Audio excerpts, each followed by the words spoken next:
As a disclaimer, Monster Fuckers Anonymous is indeed about wanting to love and have sex with monsters, but we want to make things extremely clear from the get-go. The monsters we will be selecting will be sentient and able to consent. Not all of the chosen monsters will be sapient, but we will not be endorsing zoophilia or bestiality. Anthropologically, monsters all around the world, and media representations of them, have had many racial and sociological implications. We will be as transparent and ethical as possible, while also sex-positive and mostly having fun.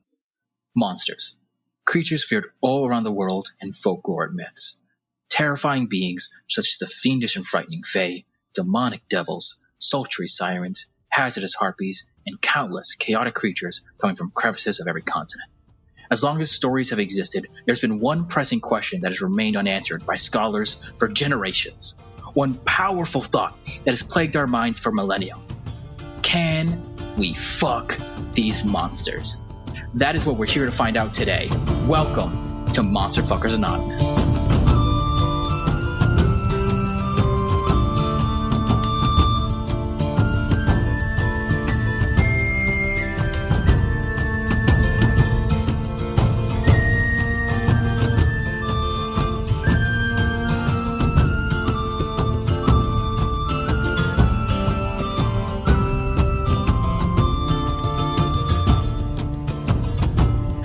One and all, welcome back to another fantastic, stupendous episode of MFA, aka Monster Fuckers Anonymous, a show where we talk about monsters, talk about the lore, talk about their media representation, and rate them on a scale of 1 to 10, or whether or not you, yes, you listening today.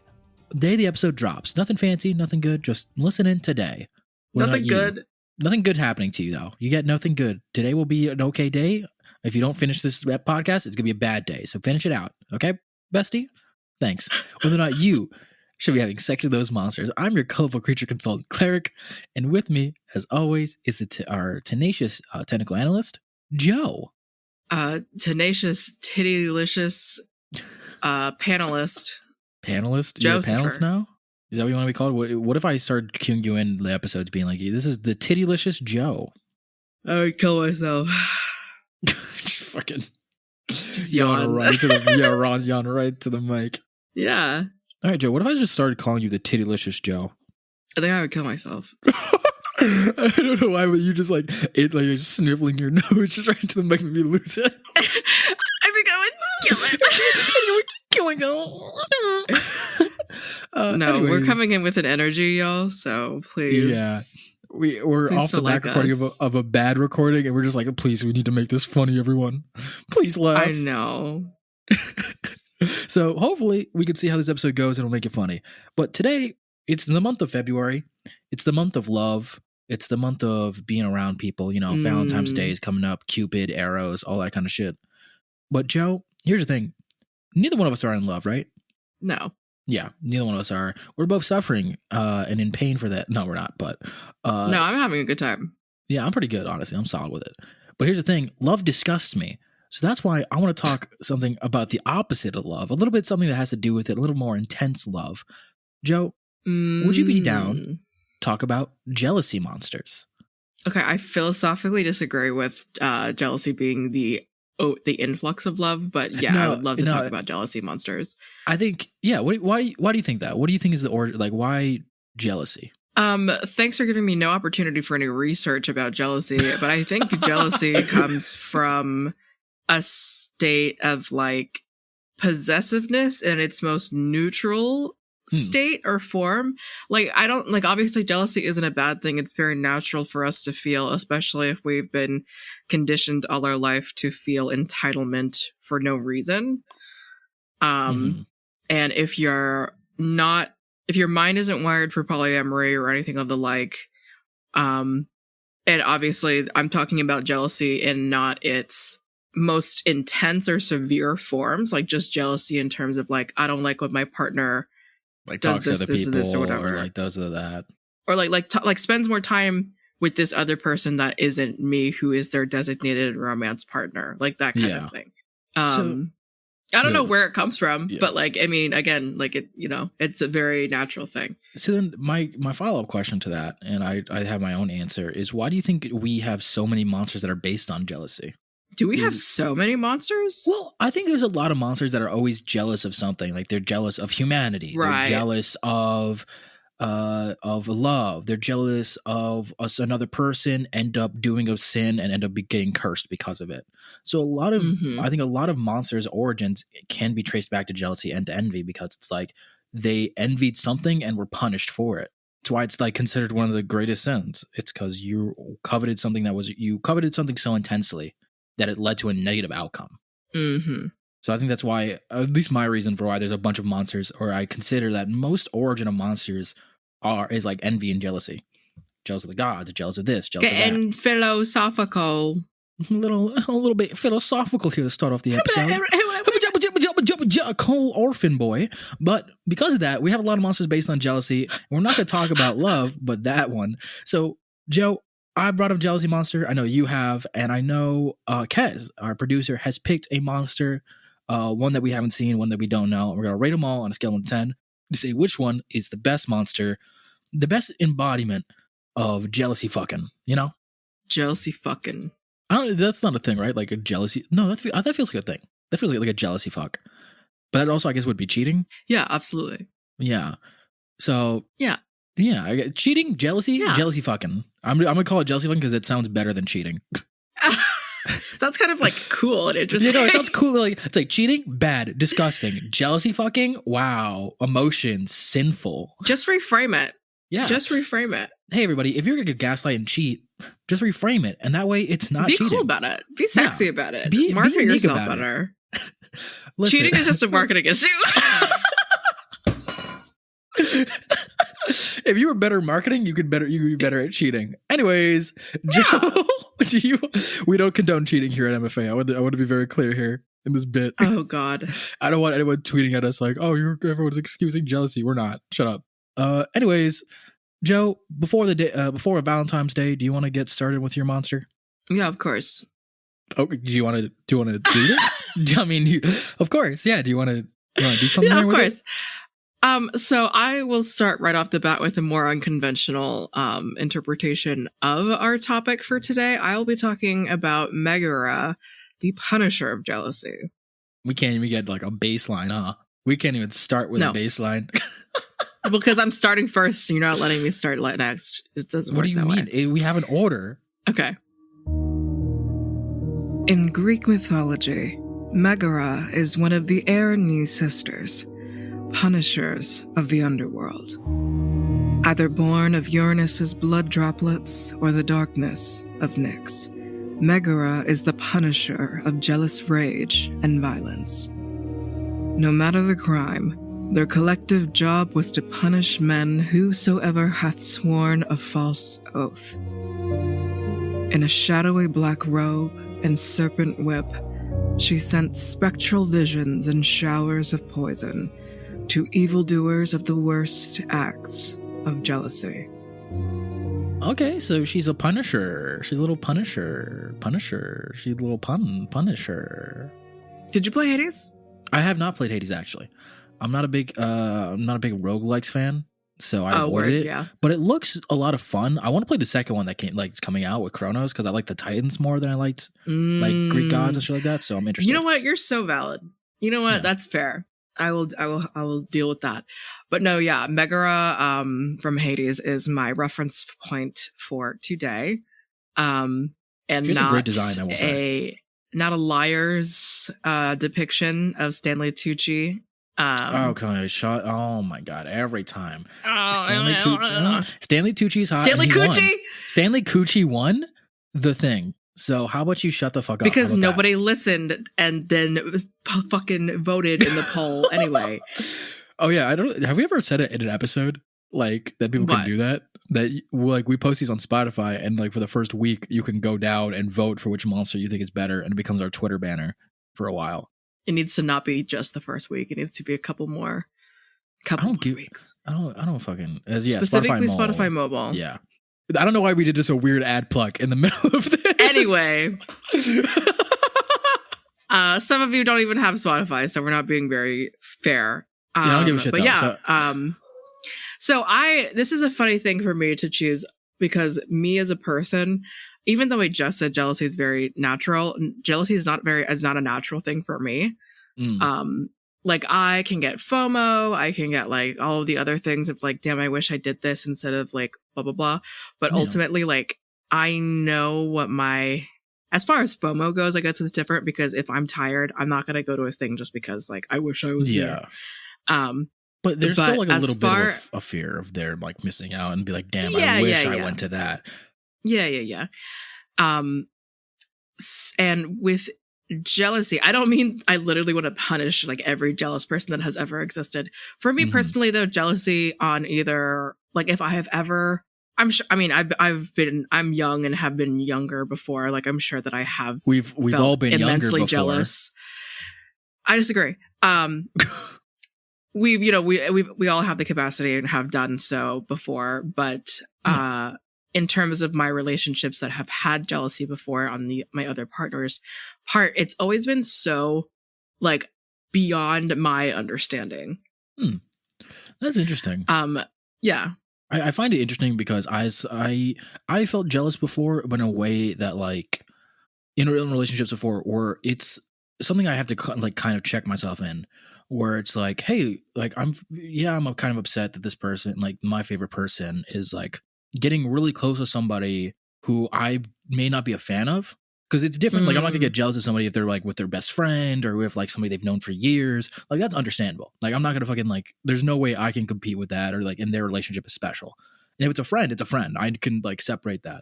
But if I was at if I was at a party and there's like a stranger going up to them and they were really getting along, it did irk me the wrong way. Where I was like, I kind of don't like that. Like I don't like. Why are you going over there? I thought we were like, what's up, kind of thing. So. It's something that it comes in waves, I think, for jealousy. Yeah. Of like, I've never felt an intense jealousy before. Like an intense, like, don't ever talk to this person. Like, I don't want you with that person. Like, this person, like, is upsetting me that you guys are around kind of thing. But the people who do, for people who do feel that intense jealousy, it can be just debilitating. Like, it can consume you, which is why I think it does need to be punished. Because if jealousy gone to an extreme is one, cheating. That could be into that kind of situation. But two, it can lead to problems, to fights, to anger, to all these other things that can lead to a disastrous result. Yeah. So she's providing a service. She's providing a service, and Megaera specifically is obviously an arbiter in the underworld when like you are like at the, it is after your life literally, and you're being judged for the worst things that you have done based on acting on jealousy, acting on envy and all that sort of thing.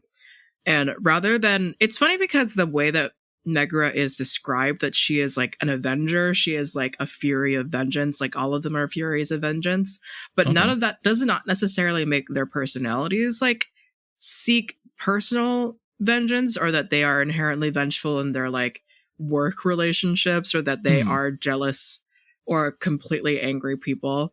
So my interpretation of Megaera is really kind of funny, that she is like, I am someone that punishes these specific crimes in general.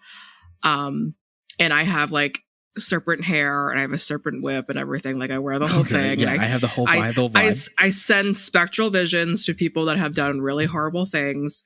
And I also shower them in poison. Okay. But like me personally, I'm not really that jealous. I'm like not really that angry. Like I'm a very like collected person. Like honestly, in all of the like hymns and like the retellings, she and her sisters are so calm as they enact horrible because it's a job. She can separate inflictions of violence. She can separate her personal and work life, which is actually super important, which was my fear when you first talked about bringing her to the show. I was worried this because we have a tendency to bring in monsters who cannot separate their actions from their personality. Like absolutely. They're just like they're a Punisher through and through. They do it in their work, they do it in their life. And having somebody that has like the Punisher, having a monster that has a work-life balance basically is super interesting, and really I think it raises up the appeal. Because as you're describing her to me, one, the bad side of this is like I'm gonna paint her in the best light for everyone involved, but it's still like a bad light. I want it to be said. If she was in the real world and she had to have a job and everything, all that stuff, and again, But you can't punish people in real life with whips and poison. But what you can do is get them death penalties. So I think she'd be a prosecutor. This is a French Revolution executioner in the 21st century. Yeah, she somehow comes to be a revolutionary. But no, I think she's a prosecutor. I think she's a lawyer, and she works that. And she is somebody who will represent she'll either represent people like the best of the best and try to get like totally try to get people to like who are defense attorneys, get them like the worst penalty. Would that be a prosecutor? That'd be a defense attorney, wouldn't it be? No, it would be it's a prosecutor. Yeah. So they would they would like do the maximum sentences though every time. Like they're going for this like crime, what to do. You gotta get 60 years of a dick flattening. And that's the least that we can get you on. Yeah, I'm not going anymore and I'm not going less. And then we're gonna do that. That's your settlement kind of thing. And then she comes home from giving people the fucking chair. And she's like, "Hey, how's it going? Do you want to like go get some coffee? Like, let's relax. Let's cuddle up in a blanket and watch musicals or some shit like that." So it's very much honestly, at her work. Hard. Yeah, like, hard this type line, of person. This type of person needs to have like wholesomeness in like the everyday life. I think, and if you were to do, I'm sorry, what were you gonna say? Well, I was gonna say in Megaera from Hades, she is a very intense person. Like it's not like you work around this at all, but when Zagreus is like, romantically pursuing Megaera, she is also still actively punishing people that Zagreus befriends along the way. Like Sisyphus, Sisyphus, like, in the retellings, he's like this dick who like, haha, tricks the gods, whatever. But like in Hades, he's like fully calmed down and he's just a regular guy now, but he still has to eternally be punished by Megaera. So there could still be that aspect there, So yeah, there could be a problem in the relationship where it's just that while she does separate her work and her personal life, she's the kind of prosecutor who, if your parents got sent to jail, she would still pursue the maximal penalty. She's good, like, or if a friend of yours or your sibling is like, I'm still going to pursue the maximal penalty. It's my job. Like, I have to do this. I love you, and I understand that there is a conflict here, but this is my job, and I'm not going to bend my morals because it's somebody you know. Which is a positive thing, because it's like you have a moral, like you have your own moral compass, you have to do it, and you're not gonna like you're rigid with it. Right. But that rigidity can like be upsetting to some way. It's like, this is my friend, these are my family. There has to be circumstances played into it. You know what? She kind of seems like somebody who doesn't take circumstances into account. She does what she's going to do by the letter of the law. I do kind of appreciate that still. I appreciate it, and it also can be inherently problematic. So I think that's something to weigh to our listeners, for your own personal scores, that's something to weigh in your own moral justice there, of whether or not rigidity or circumstances matter to you. Why are we getting very philosophical this episode? What the fuck is happening? I have no idea. But like the interesting thing here is that like, would you say that you prefer, in the spirit of mutual aid and everything, would you prefer leniency because of connections that or would you prefer like a totally what's the word?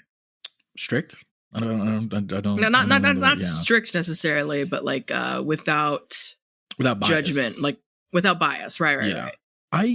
It depends on this. Again, this is all depends on the circumstances. Of course, like it's somebody of course. If I know the person didn't do it, and like I know actively, but they're like, no, I'm still going to pursue. Like, there's no other evidence. I'm going to pursue this kind of thing. I think we're getting a little bit off track. If you were in the afterlife and you and your girlfriend, who was an arbiter of all jealous rage, you were just a spirit, but you had a slight say, or you had like somewhat of a higher position than a shade coming in who you knew in life, who committed an atrocious act of jealous rage. Would you say to your girlfriend, "Hey, I just thought it's like my friend. Just let him go." No. At that point, it is what it is. You did what you did. I ain't nothing I can do about that.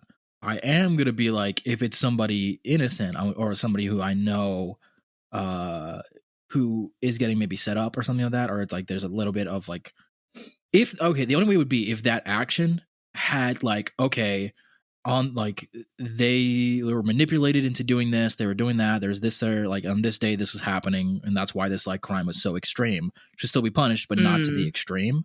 But she seems like somebody who will always go to the most extreme punishment. I mean, only if it actually deserves that level of the punishment, I think. True. There's something else I want to bring up because we've been circling here. We've been circling this topic for a little bit, so I kind of want to move on to another aspect here. Okay. And that is what I think she would be in bed. Because this is a show about sex. Kez, air horns, 90s guitar riff going off right there. Sex. Yeah, I do think she'd be a soft top. I think so too. Yeah. I think she'd be a very soft top, very much just like wants to make sure you feel good. If you want to be punished, she's going to do like the whole impact play, do everything for it. But afterwards, she's going to do aftercare. And it's going to be very sweet. It's going to be like, not like, hey, you really did a good job. I had a lot of fun. Know that everything I'm saying is in like the space that we're in. And that's why we're doing all that. And that's why I'm being mean. And that's why I'm saying and doing all this stuff. But now that we're out of that space, know that we're good. I love you. Things like that. Yeah. And in bed, I don't think she doesn't want to pretend to be like the arbiter or like a judge of anything. She wants to like, take care of people. That, or if she really wants to if she had that separative work-life balance and she was like, I don't want to be in charge. Like when I'm here, I want you to be in charge. Oh, totally. I think she could be a switch for it, but it'd be like either a soft top or like a bot, like just like a sub kind of thing. Yeah, totally. Where she's like, in this point, like I out of work mode or out of kink mode, I want to be take the reins. Take the reins, yeah. So I think I'm not really seeing any downsides, to be very honest. I know this is a rarity for me. I talk about this often where I don't really have any personality downsides to her. I don't have any. No. The more downsides will come in with the Papa scale, which I'm going to queue up now. But yeah, she is made of serpents and poisons. Yeah. So let's get into possibility. Let's jump right into the Papa scale for possibility. There's two problems. I guess you have to be dead. Yes. That was going to be what I'm just going to bring up. You do have to be dead. You do have to have some form of, like, I don't even know how you would meet her if you didn't have some form of jealousy. Like, you'd have to go out divinity. Your way. Yeah. It's very difficult to do that. Even if you're a shade. You have to be a chthonic god, most likely. Yeah. Because she's in work mode. When you're meeting her, she's in work mode. She's terrifying. So, yeah. The odds of you being able to have that interaction is so low already, even if death wasn't involved. So say you were a god and say we go into this scenario where we're all like, say even in two scenarios where I can see this work, where you can meet her regularly. One, she was like on the mortal plane being a prosecutor kind of thing, or like in that scenario that we cocked up. Or two, being divinity and being able to go down to hell and Hades and have that in the underworld and have that conversation. It's still difficult because she's working. If she's working, she's not fucking talking to you. She's not fucking talking to you. She's not even fucking talking to you, buddy. Move along. She ain't for you. She's for the girls and the gays. No, okay. The other thing is, like you mentioned, she's made of poison and snakes. Yeah, absolutely. So if you have sex, you have to have like an antidote on you at all times. Unless she loves you, in which case she gives you like the ultimate antidote, which can happen because, you know, poisons, antidotes are hand in hand. Right. And it is funny that we are literally bringing back the concept of an Erinyes and kind of the Gorgon. Yes. It's a mix of both of them, which is interesting. But like there's no concept of like her turning people to stone necessarily. Yeah. She's, you know. This is the best scenario of both, I think. I'll be very real. Yeah. I think this is the perfect combination, which is why I like the Gorgons Gorgons and both Erinyes had an inherent downside. This one isn't as bad. It's just objective things like she's made of poison. Mm-hmm. How are you gonna get past that? Mm-hmm. She's made of snakes. Are those snakes gonna bite you? Can she control them? And then she's in hell specifically. Right. It's true. I don't know where to numerically put that. I think because I want to be more positive to her than I have been to other monsters, because I do like her. Bias, we have that. Calm down. I'm gonna give this a 5. Die. I'm gonna give this a 4. I'm gonna stick with a 4 here. I was gonna say 4 as well. Yeah. Because you also have to not only be dead, but you have to have potentially done a crime that puts you in a queue. Yeah. So I think and even like in the other two scenarios, extremely difficult. I'm going to keep this with a 4. And this, I think a 4 is being generous. If like, this is us being like the most positive we can be here. I know, right? Attractiveness, 9. Easy. I'm not even going to have to debate that. 9. I've seen her. Like Hades Megaera is also a 9. Like, yes. I've seen like, oh no. I just hurt myself. I'm good. Megaera, she's punishing you already. Ooh. For attractiveness, I'm gonna say 9. just straight up 9. I've seen her appearance in Hades. Hades makes her look so fucking hot. I know. She has like the one wing. Yes. She's like gray, greenish. It's fucking like a good color palette for it. It's hot. No, she's blue. It's a gray greenish. She's what? Am I she's thinking? Blue. Am I thinking of the wrong character? Send a picture. You're thinking of her right Tiffany. Oh, okay. I might be actually. Yeah, can you send a picture of her just to like? I know she's hot. Everyone, calm down. But I just need to know like if I'm thinking of the same one, because the one I was thinking of had like a headband. I feel like I'm incorrect here. Oh, okay. Yeah. Yes. Yeah, no, that's a solid 9. Look at those fucking thighs. Fucking crush me with them. This is a painting you can get on Amazon. This is a framed painting. I wanna describe it for our audio listeners, which is everyone. It's just a pinup of Megaera, and just like titty be tittying. That is titilicious. I know we said that at the beginning of the show, but is great abs. Like it's kind of like a solid pinup. This is like a good one. Like this is not like overtly sexual, because it's just like kind of is like you see her abs. Fucking like this is a hot picture. Like if someone posted this on Instagram, I'd be like, wow, she worked hard for that. It sounded great. She worked hard. Worked hard. 9, easy. I'm not even gonna have to. I don't want to talk 9. About it. Like 9. 9. Just straight easy. Audacity. We talked about it already. I'm not even gonna bring in the poison and the snakes part, because that does make it audacious, but that's not crazy. It's the death part. Yeah. Oh my god. Yeah, it's dying. But I love her. No, yeah. Her. I love her, Mom. I want to die for her. I'm gonna go. I'm doing a 3. Yeah, I think I'm gonna give it a 4. I want to give it a little bit higher, because we. What the fuck? I think.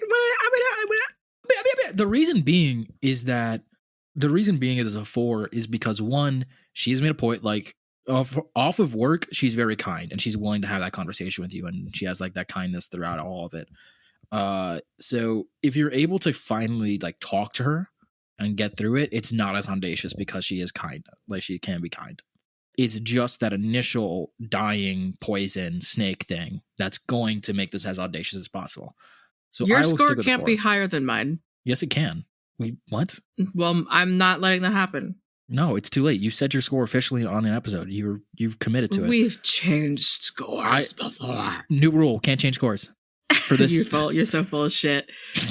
For this monster specifically, every other monster we can. Does not parental approval. Huh? I think this would be high. What? She's a prosecutor. My parents She's covered in snakes. Again, more cleric lore. One of my parents worked in the New York court system for years, so they're very much aware of courts and prosecutors. This is a New York court system, lady. This is, though they do hate prosecutors. I think they'd understand. So I think it's that whole conversation, and it's an angel, like a half angel. So I think they'd also be cool with it, with the Christian part of it. And she says, is she a half angel?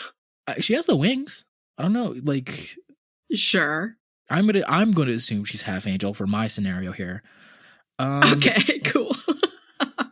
And then she's not on work. If she's not on work, she's kind, and you're meeting my parents not at work. Yeah. So I'm gonna give this a 6. That's where I'm putting that. This is so interesting. Is your score gonna be higher than mine? Listen, out of the bit. That's entirely possible. Put what you feel in your heart of hearts, or what happened with your parents.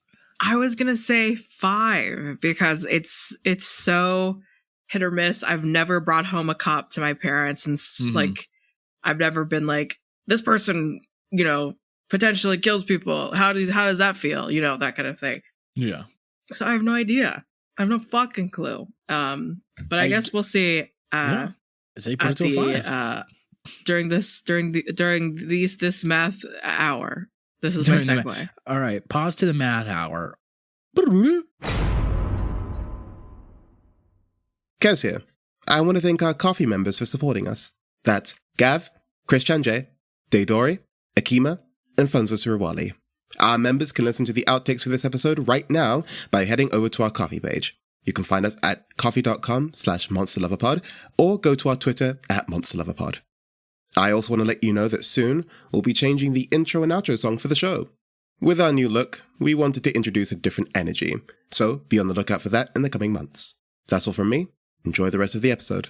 Well, we waited an entire hour for that math, so Joe, better be right.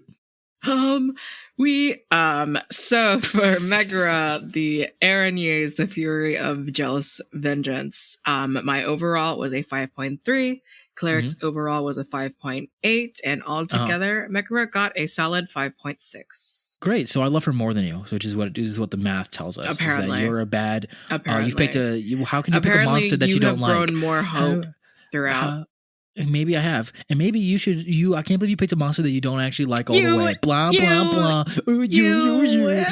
Why would you pick a monster you're not going to support wholeheartedly? I will say, I might like your monster more than you do. Yeah, no, you will. Because doing the research for this monster has... it's not going to be good. And I have opinions already formed. Because while you went to the Greek pantheon to get you a monster, I decided to dive back in to my biblical religious trauma roots. Oh my God. And pull out the Judeo-Christian version of jealousy, aka envy. And who best to represent the sin of envy that God hates so much than one that is named directly for it. So the monster I've chosen, everyone, is from FullMetal Alchemist Brotherhood, the homunculi envy. A philosopher's stone, a tool that allows alchemists a way to bypass the laws of equivalent exchange. Long thought to be a myth, the truth was much sinister. It takes the souls of thousands of sacrificed people in order to craft one of these stones. Most would be horrified to create such a thing, but one was not. A homunculi known as Father became a living stone after sacrificing millions of lives and desired more power. Father began to extract parts of his essence in order to create children based on his desires, one of those being his hatred for humanity's bonds. That thought given flesh became envy, a genderless shapeshifter, a sadist with no bounds. Envy now lives to torture humanity and help Father plunge the world into chaos. They're interesting. I think everyone as a fandom hates envy. And they should, because envy is responsible for... I'm part of the fandom where everyone loves envy. Yeah. I mean, envy's done horrendous things and deserves to be fucking shamed. In the Hall of Shame, I was one of the worst villains to exist. Not in like the bad sense of like, oh no, they're just a terrible villain and they do nothing. No, the actions that envy has done should lead them to be in like the deepest pit of hell. Right. Just simple as that. Because let's describe some of Envy's actions, shall we? In the series, spoilers for the series, it's been out for like 13 years, grow up. But in the show, one, he murders beloved character May Hughes in the form of turns into his fucking wife and shoots him right in the fucking face after becoming his lieutenants, frames some other people, constantly is like promoting the slaughter of thousands of other people and like trying to get the giant philosopher's stone made. Then if we go into like the lore of the series, started the Ishvalan genocide. Yeah, that's not even their actions started the genocide. Like their direct shooting of an Ishvalan child, they became that warmonger. On their wiki, there's an entire quote of when Envy is describing that scene, and Envy is fucking laughing about it. Where they're like laughing. Envy's like, damn, the guy who I framed for this was actually a moderate who wanted to stop the slaughter, but I framed him, and since he didn't have an alibi, the dude was hung. That shit's hilarious. I used your own moderacy against you. Suck a dick, basically. And they've been going throughout this for years since the first, since Father actually became a homunculi. So, criminal. Lock them up. Mm-hmm. That being said, they are hot. I'm not going to sit here. I'm going to sit here and pretend. I'm not going to break my moral beliefs. Hot. Mm-hmm. Joe, you're a part of the fandom that defends Envy. Why is that? Hot, non-binary, monster, shapeshifter. True. And also part of the fandom that, grew up watching the show and was not like old enough or coherent enough to really understand the political weight of what Envy did whatsoever. Yes. Yeah. Like obviously it was like, certainly it was fucked up, everything. But I think what really stands out, or what people, you know, forget the genocide part for, is also the scene where we just forget find genocide. Out, we just forget about the genocide. We just a little bit of genocide. The scene where Envy is like a little fucking worm creature, and Envy is we realize that Envy is like jealous of a father's jealousy for human bonds and interactions. Yes, and that is their greatest shame. Right, and instead of being, I guess, normal about it, because obviously Envy is a homunculus, Envy acts out and hurts humans and destroys them, because destroys their own concept of relationships to each other. Yeah, detest him because father wanted to, like, hated the bonds that he might have had. So like it's weird how Envy and all the sins and are father's desires to, like, not work, to be better than humans, to hate their humans bonds, how they can be together, how inherently they have strong wills, and that is Envy's greatest shame and hate. And I commend Envy for saying, you found out my greatest shame, fuck you, kill myself. Yeah, literally. That's metal. But talking about Envy, about their motivations, it's interesting, but we got to talk about Envy as how they look, their appearances and their forms, and then Envy's personality, because those are the two things that I think kind of rotten to the core. Because if we talk about their appearance first, yes, they're a shapeshifter. They can appear as anybody you want them to, which is hot. But the problem is, one of the forms that they mainly use is a giant basilisk creature with thousands of roaring faces of the people who are trapped in their philosopher's stone. Which, I'll be real, would not give me a boner. I think would definitely keep me flaccid for a bit. The tongue, though, filled with the orphan children's, like, literally, I vividly remember the scene because this is one of my favorite shows, genuinely, is they stick out their tongue and it's just like talking still. And on the tongue is a baby who comes out and starts like touching Alfred at Alphonse and is like, please, that's true. Please, like, save me. There is no amount of head that can make that okay for me. That baby wanted to die. There is no amount of meat. That head might go crazy. I'll be real. That sloppy toppy go wild. I'm not fucking doing it. Like, imagine like 1,000 hands jerking you off in someone's mouth. I have limits, everyone. I have limits. I guess you don't have to fuck that monster form, because Envy only brings it out because that is like the culmination of their entire shape-shifting ability, I guess. Yeah, it's like it's also a way to intimidate the opponents. Is they actually weigh like a lot. They're super heavy, and it's a defense mechanism for them to be like, I'm not actually their third form, which is just a tiny insignificant lizard that is just all talk, and because it's so ugly. Because Envy, in Judeo-Christian, everyone describes Envy as an ugly sin. Envy will conform, like will turn your face and turn everything about you ugly. So Envy inherently, even though it can shapeshift into anyone beautiful and be a giant fucking monster that rules over, inherently Envy's true form is an ugly little shit, because that's what Envy inherently does to someone. Yeah. And we love them for it. But no, so that's the forms you're dealing with. The last form is not sexy. The second form is uncomfortable, and the shapeshifting can be anything. So the shapeshifting portion of it, if you're able to get past their personality. So let's talk about that. No. Rotten. No. Rotted. Horrible. Disgusting.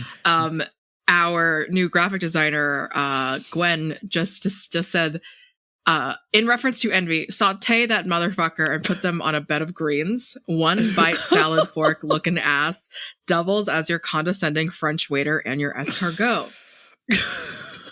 Yeah, you know what? Envy is actually French, and we're to all our French viewers. Damn, no. But no, yeah. Envy has the worst personality. Envy is inherently a sadist, just stone top. If you entered into a sexual relationship, because I guess Envy would fuck humans and then definitely get you to cheat on your lover, break all your stuff, ruin your life, and is a stone top that does not care about your comfort. Envy is going there to get off and get off on your pain. Stone top, all dom, not even a fine dom, doesn't even want to do it for the money, just wants to beat the shit out of you. It is like the worst dominatrix because they are all pain. There is no pleasure in you having it. It is all Envy's desire to torture you. All of the homunculi have this aspect to them where they are, and they're fascinated by people who are stronger than them.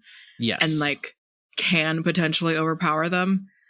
And I feel like Envy is not above or beyond that. I feel like Envy is strong brat energy as well. Envy actually hates people who have more strength than them. It is said that while the other ones do, like what you said, have that like, oh, you're stronger than me. This made this fun now. We're doing all this like kind of like bratty energy. Envy hates when humans win and hates when like things are stronger than them. There are times where the direct quote where Alphonse and a couple other people are teaming up and beating the shit out of Envy, and Envy is claiming, after using the most underhanded tricks to like trying to get us, is claiming, oh, you're not fighting fair, you're not doing this, what's wrong with you, blah blah blah. Like full child. It is claiming all this other stuff, and will be like try to lower your guard, and then be like, no, I'm done, I surrender, like you guys are right, and then immediately string up and like stab you in the back. Envy hates anyone stronger. Envy hates strength. Envy just wants to win and wants you to lose. Do you know what whoever is starting to sound like right now? Sure. Who? What do you think? You playing Magic the Gathering. Okay. We don't have to talk about that. I don't. For everyone listening, I don't play Magic anymore for a reason. I'm not allowed to play Magic with my friends anymore for a reason. Kez is one of the direct recipients of my Magic style. Let's just say. And Kez and I were on the same wavelength because we just both said the same thing at the same time. What makes you a desirable lover, a cleric? What the what? What? That has literally nothing to do with what the fuck we're talking about. This is such a fucking rant. It has nothing to do with the episode. It has nothing to do with like the topic that we're on or the monster. I feel like if you're I say a little anything, worm. You're a little baby in a tongue made out of 1,000 little people. What? Green little dick. What the fuck are you talking about? What the fuck is happening?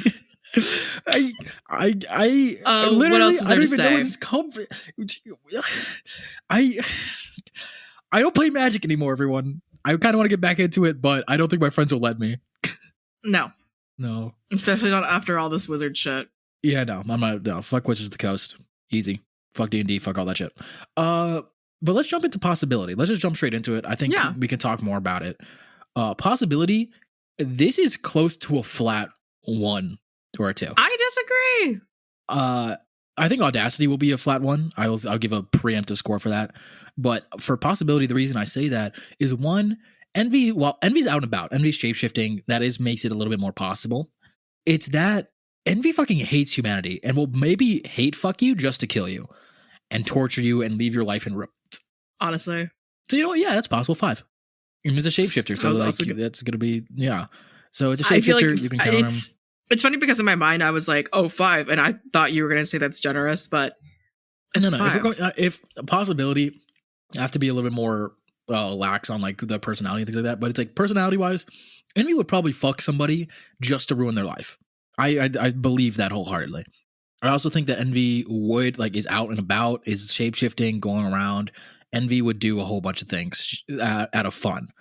Envy would sleep with you and then literally chop your penis off and be like, haha, now the best sex you ever had, you don't need it anymore, and run away. Honestly, if someone had sex with me to ruin my life, it'd be kind of iconic, I think.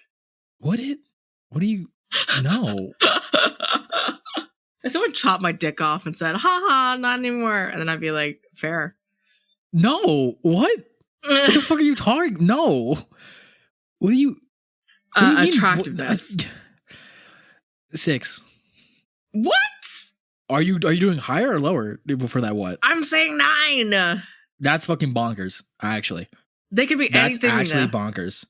Okay, well, they can be anything, and yet the 2 forms that they choose the most or a giant lizard They don't choose basilisk. those. They don't choose those the most. Just because you could shapeshift doesn't. Okay, first of all, we also, for attractiveness, I also put in the personality. Envy's personality? You want me to fuck a genocider? Huh? A war criminal? Do you know the characters that I play in our games together? Oh my god. This person it's the exact person that would fuck Envy. Oh my god, you're right. Mitsuki I'm would. playing Envy. I am Envy. You are Envy. And oh my god, Mitsuki's Envy. Oh god. We could okay. That's not good. That actually is so bad. That genuinely makes your character worse. That makes so many things worse. Mitsuki has. We're talking about our own fucking home game right now, but she has never genocided. She is way too apolitical of a princess to do anything politically important whatsoever. So taking Envy's personality into account, again, you just saying that makes this worse, is that Envy is a stone top sadist who has no amount of love in their heart for anyone. But could also be a brat princess. I think there's just so many aspects to Envy. That's not good. No, not a brat. I don't think it's a brat princess. They're giant basilisks with human hands. I'll suck that non-binary monster dick any day. 6 is so generous already, so let's move on. Attractiveness. Okay. Not attractiveness, sorry, audacity. 1, I already said it. This is super fucking 2. Audacious. There's no way. Envy hates humanity. Envy will murder you. Envy will torture you. There's no... If you're an extreme masochist, then this is your fucking day. If you want somebody who will never love you, but also just beat your ass, yeah, go for it. I want that. You're not an extreme masochist. I don't know what the fuck you're talking about. Yes, I am. Anyway, parental approval? None. 8. What? Shapeshifting. I hate my parents. They don't have to like my parents. They're going to cause drama. They're going to go to your parents' house. Like, oh yeah, I'll go. Yeah, you know what? I go to my parents' house and cause drama too. Yeah, they're going to out you to your parents. They're then going to somehow shapeshift into your dad, call the IRS, and get them fucking tax evaded or something for fraud, and then is going to fucking somehow get your mom arrested on a murder charge. That can happen to you. Yeah, that's why this is low. What do you mean? What do you mean this can happen to me? What do you mean? I think it could work. No, inherently no. 1, I'm not playing this. No. Okay, cool. There's no way this works. I don't understand. Now that we have all the numbers, let's go ahead and pause for math, everybody. I don't even know what the fuck is happening right now. I feel like I'm in a fever dream. All right, Joe, what's your numbers for I guess the envious envy is kind of just what we got to do here. The envious envy. The envious envy. For me, I flipped our numbers around. Joe's bad at math. For me, that is a 6, and for Cleric, that is a 3.3, which leaves Envy at a total 4.7. That's more than generous for Envy, everyone. I want that to be fair. No one should be like, oh, I wish Envy should be higher. No, that's generous. Envy should definitely be lower, but we got an Envy stan in the chat, so. All right. So that's it for Envy. And we did Joe's monster, we done mine, and now, as always, it's time to go to Kez's monster. As we usually do, me and Joe have no idea what this monster is. We have no idea what Kez has chosen. So we're going to open the document, and then we're going to rate it on a scale of 1 to 10 live for all our reactions. So, Joe, are you ready to open the document? Yeah. Oh, my God. Kez is tapping their fingers like a little villain. A little fucking disgusting little villain. All right, Joe, I have it open. All right, 3, 2. Okay, I'm going to open it right now. The headline is, "It's time to unionize, boys." Oh my fucking God. You're so stupid. Wait, are you looking at it? I'm looking at it, yeah. Because it's on my phone, so it instantly popped up. I actually upset by this. You're so fucking stupid. This is dumb. I don't want to talk. This is dumb. We'll be talking about Randall Boggs from Monsters, Inc. I'm beating the shit out of you, Kez. His lithe, shimmering and purple lizard-like body makes him adept at worming his way through tight spots, and his 2 sets of arms just so he can feel his way around more than the break room fridge. If you ever hear a noise in the dark in your room, it's probably not Randall, but don't you wish it was? Fuck you, Kez. Because why you gotta make me talk about this? I think Kez is onto something. Well, as Kez put it to me in between our little reading sessions, Randall technically counts in the form of jealousy because he is jealous of what Sully has and covets what Sully wants of being like the top earner. And jealousy is not only about a monster. love. He is a monster. And jealousy isn't also about love. It can be coveting someone's positions, what somebody has. It's not greed. It's jealousy. That's the difference. And fuck you for making me have to talk about Randall in a sexy way. I didn't watch the University Monsters Inc. I don't know like where it happened. I'll explain that one because I saw that.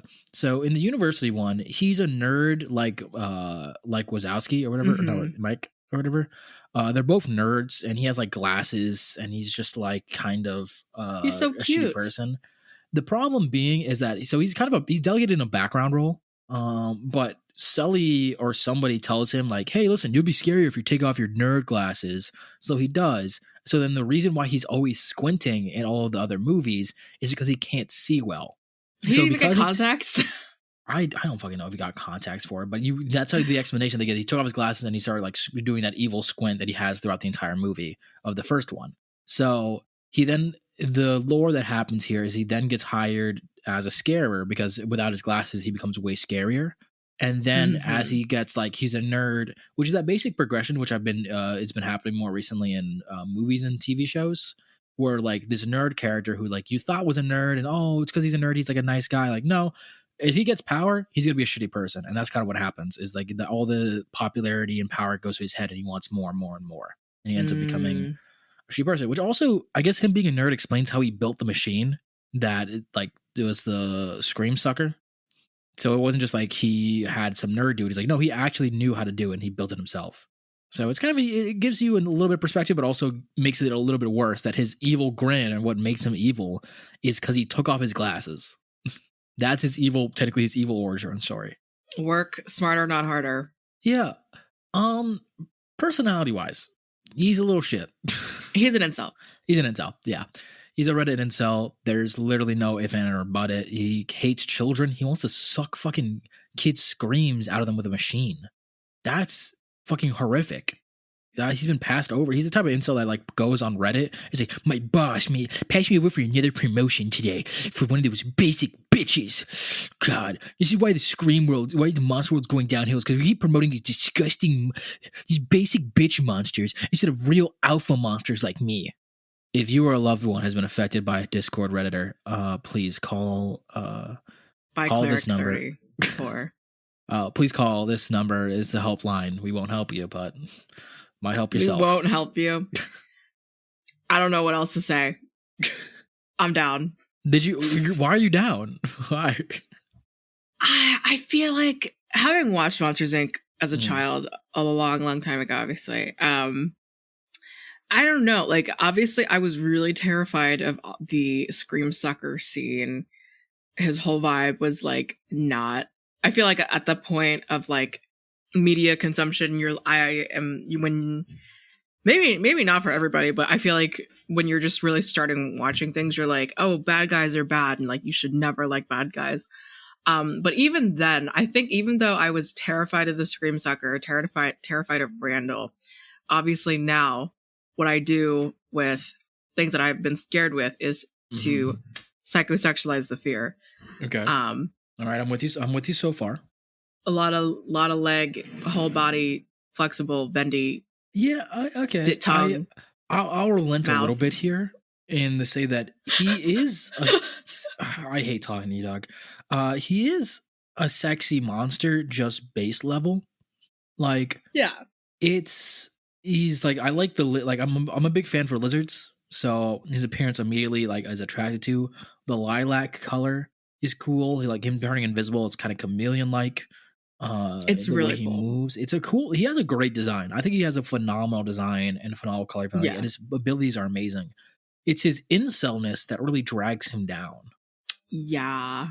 So, and he's also a capitalist. He's an incel capitalist for sure. So he's the type of person that would who would support Elon buying Twitter.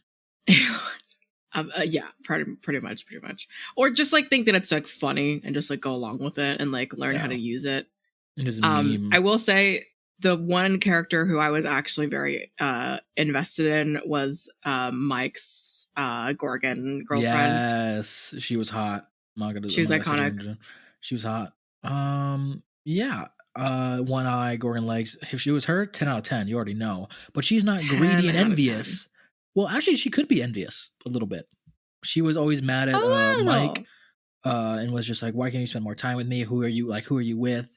And that could be a form of jealousy, you know, just like that idea of envious of other people's time. It's not her whole thing, though. Yeah, it's not her whole thing, except it's Randall's whole thing. So let's start ranking him on the Papa scale, because I don't want to talk about him any longer because he's fucking disgusting. Possibility. If we're going in the Monster Inc. world, like if we're imagining that someone can open up their closet and can come through and scare you, or that we're monsters in the monster world, it's fairly possible. I'm going to be very honest here. Yeah. If we were going about now and say we were humans, one, they'd have to pick our door and yell at us, and they mostly like frighten children, so we'd have to have kids. Right. So that makes us a little less possible. But the fact that they can enter anywhere. Little MILF. We can be two little MILFs with kids. Yeah. Two MILFs with kids, divorced, and then Randall pops up, and you're like, "Oh, you can scare me anytime, Randy." Randy, Jesus.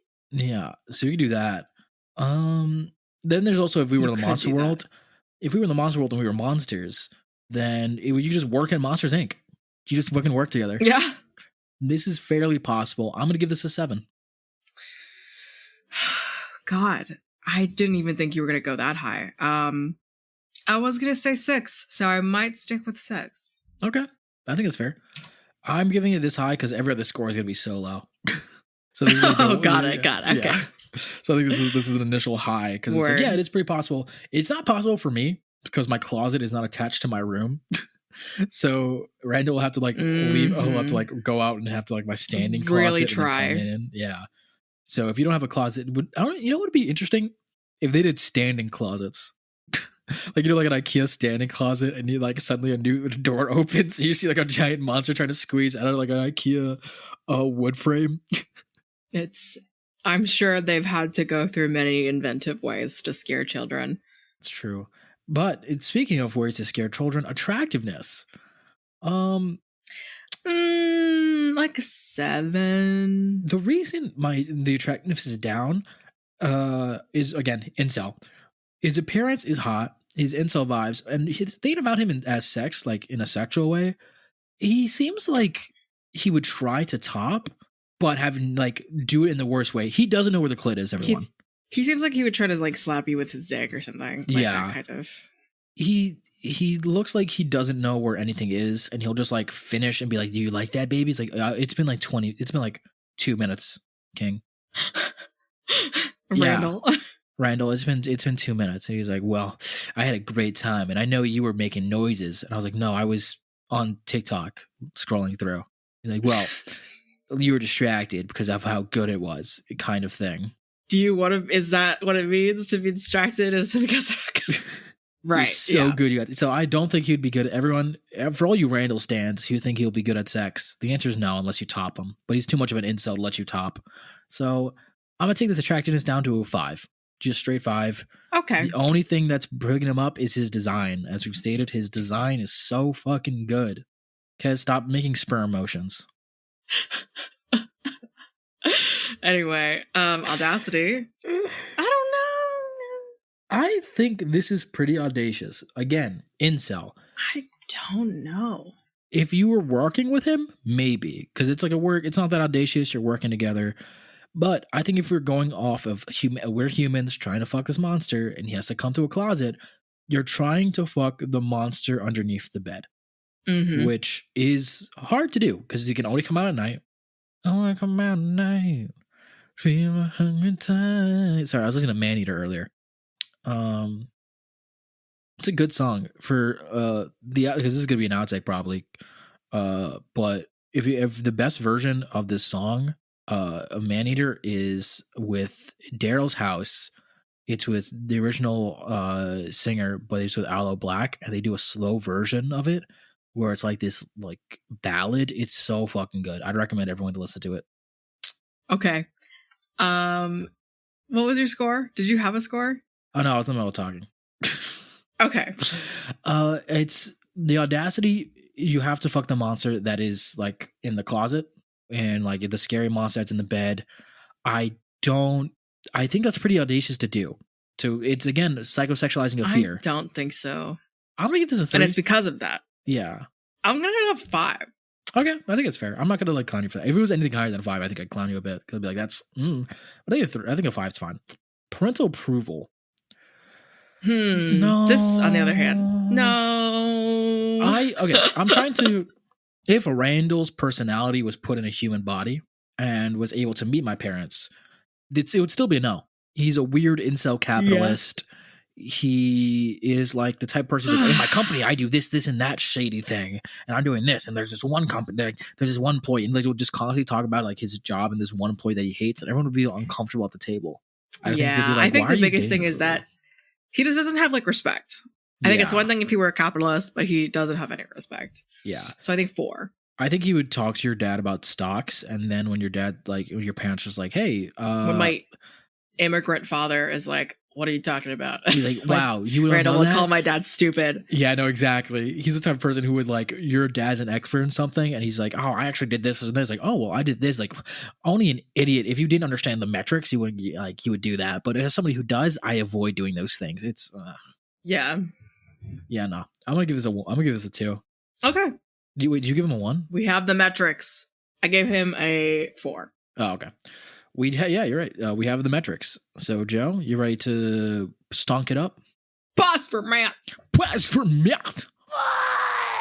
So, Joe, what's the scores? So, the scores, because your fucking idiot ass didn't raise Envy's overall score, Randall got a 4.3 for you. Randall got a 5.5 for me. So, Randall has a 4.9, which is 0.2 points above Envy. I'm actually the producer pick that. Won.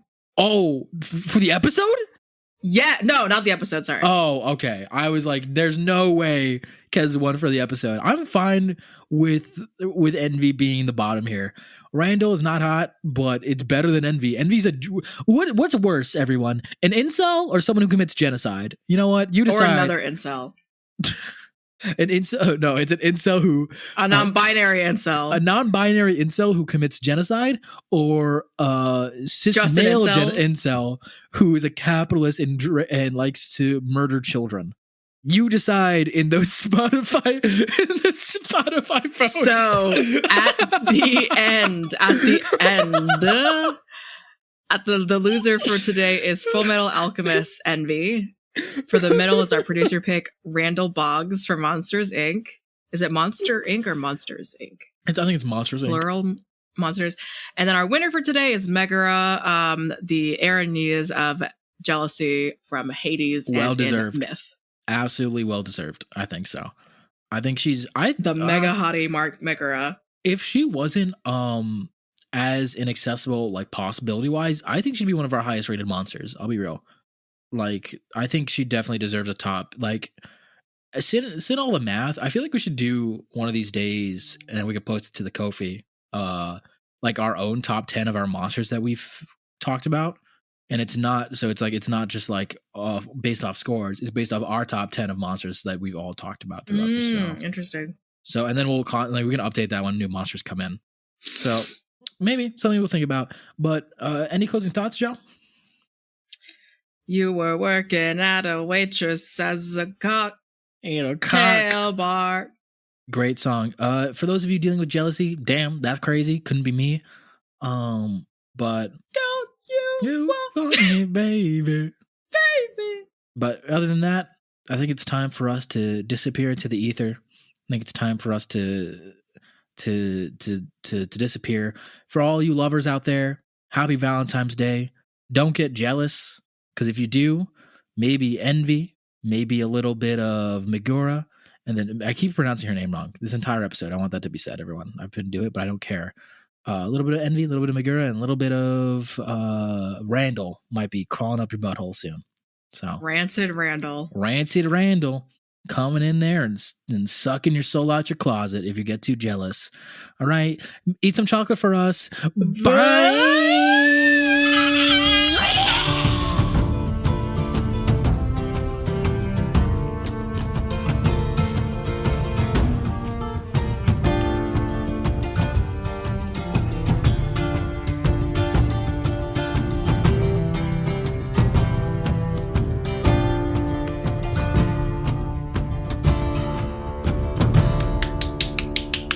boom, boom. That's how you transition, bitches. That's how you fucking do.